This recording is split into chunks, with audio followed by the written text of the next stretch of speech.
I thought about the Ferguson issue in bed last night, and I decided that it may be different. The results of the grand jury may be different than what you think. And I believe that what should be done, frankly, to save the social order and to maintain peace and to subvert this demonic man in the White House and to subvert the gangs in the streets being run by all of the social activists, there's only one solution to this, and the grand jury has to calculate the legal and the political implications of their decision, not just the legal implications. And I believe that they should say that there are grounds to indict the officer. Listen to me carefully and don't cut me off in your mind. Listen carefully. And then what does that do? It takes the steam out of the street rats. What are they going to do? Riot over what? If Officer Wilson is indicted and has to go to trial, the street rats have to go home, don't they? What are they going to do? Burn buildings down anyway? So the street rats go home and they go back to what they do best, which is selling drugs or whatever they do to make a living. Then what happens? It will take a long time for Officer Wilson, his case, to go to trial, and it cannot be heard in Ferguson, Missouri.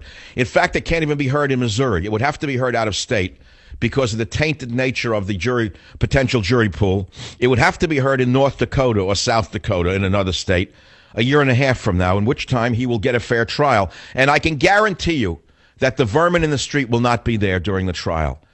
And we have the Ferguson issue, where I said that it's a high likelihood that the grand jury will evaluate this not only from a legal but from a political point of view.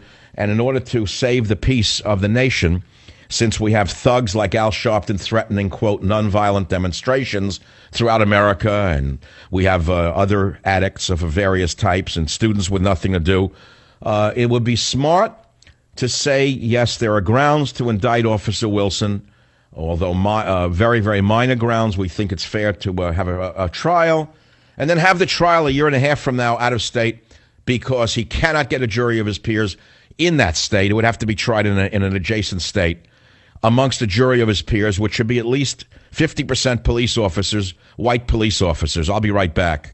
Join the Savage Nation. Call now, 855-400-SAVAGE, 855-400-7282. Savage. Your Savage Nation is sponsored by SwissAmerica.com. It's the only company I trust for tangible assets.